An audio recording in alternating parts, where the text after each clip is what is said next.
On va faire à l'instant notre premier exercice dans lequel on veut résoudre des inéquations. On va faire le numéro 3.28. Au numéro 3.28, on a une série d'inéquations. On va en faire, là-dedans, on va en faire trois. La première inéquation qu'on cherche à résoudre, c'est l'inéquation 3x plus 5 qui est plus grand que 2. Donc, ce qu'on va faire, on cherche à isoler x dans cette inéquation-là. Donc, premièrement, on va envoyer le 5 du côté droit de l'inéquation. Donc, puisqu'on a 3x plus 5, on va faire moins 5. Donc, puisqu'on fait moins 5 du côté gauche, on va faire moins 5 du côté droit. On va donc avoir 3x qui est plus grand que 2 moins 3, ce qui nous donne moins 3. Et ensuite, on veut isoler x. Donc, puisqu'on a 3 fois x, on va faire 3x divisé 3. Puisqu'on fait diviser 3 du côté gauche, on va faire diviser 3 du côté droit de l'équation également. On va donc avoir x qui est plus grand que moins 1. On va vérifier notre réponse en traçant graphiquement cette équation-là pour vérifier est-ce que c'est vrai que notre fonction ici de 3x plus 5 est supérieure à 2 lorsque x est plus grand que moins 1. Donc, on va aller sur le site desmos.com. Le site desmos.com, c'est un site qui nous permet de tracer des graphiques en deux dimensions facilement.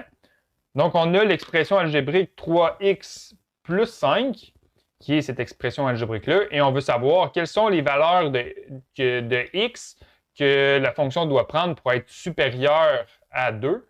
Donc, on regarde ici, si on est en x qui est égal à moins 1, on a la fonction ici, notre fonction va être égale à 2.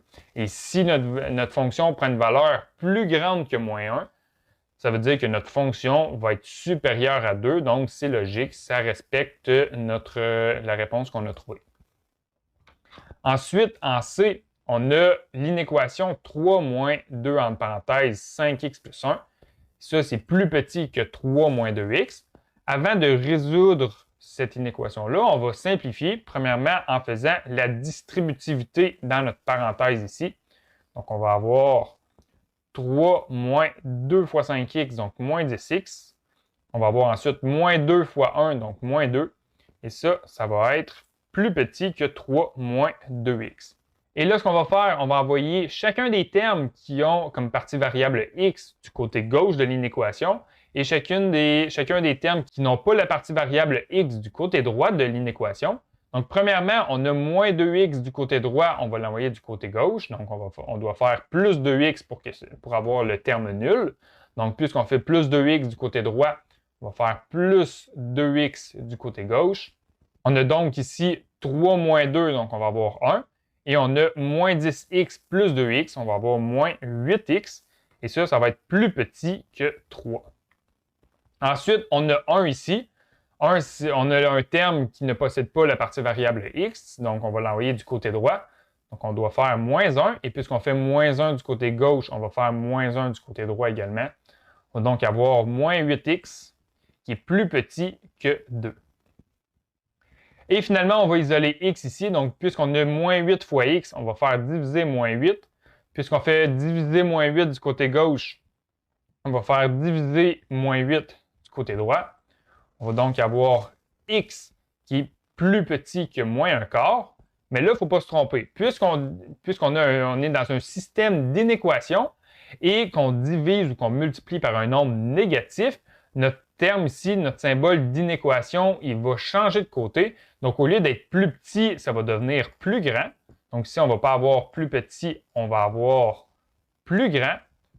Donc, notre inéquation ici, elle est vraie lorsque x est plus grand que moins un quart. Donc, encore une fois, on va aller sur le site de Desmos pour vérifier le résultat de notre réponse. Donc, on a 3 moins 2 entre parenthèses 5x plus 1, qui est l'équation qui est tracée ici.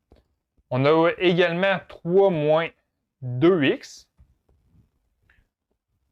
Et on veut savoir quelles sont les valeurs de x que x doit prendre pour que notre fonction en noir soit supérieure à notre fonction en bleu.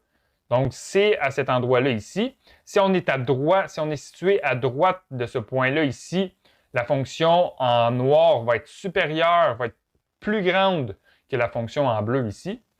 Donc, ce point-là ici, il est situé en x est égal à moins 0,5, donc moins 0,25, donc moins un quart. Donc, si x est supérieur à moins un quart, alors la fonction 3 moins 2x va être plus grande que la fonction 3 moins 2 entre parenthèses 5x plus 1.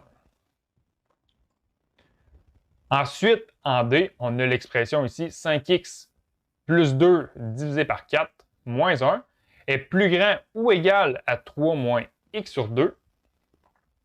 Donc là, avant de résoudre cette inéquation-là, on va la simplifier. Donc ici, premièrement, on a 5x plus 2 divisé par 4. Ça peut être décomposé sous la forme suivante. On va avoir 5x sur 4 plus 2 sur 4 moins 1. Donc, puisqu'on a une expression rationnelle avec un seul terme au dénominateur, donc ce qu'on va faire, notre polynôme au numérateur, on va le décomposer en plusieurs termes. Donc, on avait 5x plus 2 divisé par 4, ça devient 5x divisé par 4 plus 2 divisé par 4, et ensuite on a moins 1. Et ça, c'est plus grand ou égal à 3 moins x sur 2. Donc là, ce qu'on va faire, on va simplifier. Donc, si on a 2 quarts moins 1, donc ce qu'on va obtenir, ça va être moins 1 demi. Donc, on a 5x sur 4 moins 1 demi. Et ça, c'est plus grand ou égal à 3 moins x sur 2. Donc là, ce qu'on va faire, encore une fois, on va envoyer tous les termes qui ont comme partie variable x d'un côté de l'inéquation, donc on va l'envoyer du côté gauche par exemple, et tous les termes qui n'ont pas comme partie variable x du côté droit de l'inéquation. Donc ici, du côté gauche, on a moins 1 demi, on va faire plus 1 demi pour l'annuler. Donc plus 1 demi de ce côté-là aussi. On va donc avoir 5x sur 4 qui est plus grand ou égal à 7 demi moins x sur 2.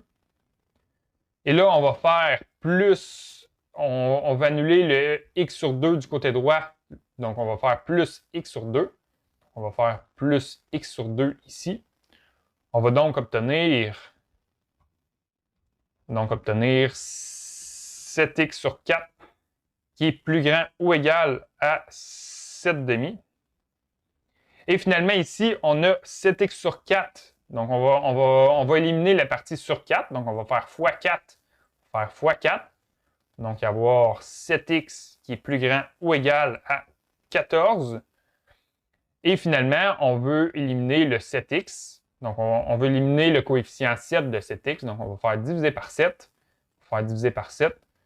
Donc, ici, on va avoir x qui est plus grand ou égal à 2. Donc là, ici, on va vérifier notre réponse. Est-ce que c'est vrai que cette expression algébrique-là est plus grande que cette expression algébrique-là lorsque x est plus grand ou égal à 2? Donc, on va aller tracer nos deux expressions algébriques. On a tout d'abord 5x. On a 5x plus 2 divisé par 4 moins 1. Donc, on a l'expression qui est en bleu ici. Et l'autre expression qu'on a, c'est 3 moins x sur 2. Donc, on veut savoir quand est-ce que notre expression en bleu ici est plus grande que notre expression, est plus grande ou égale à notre expression en noir ici. Elle va être plus grande lorsque x est plus grand ou égal à 2. Et c'est notre point ici. Donc, ça confirme le résultat qu'on avait trouvé ici.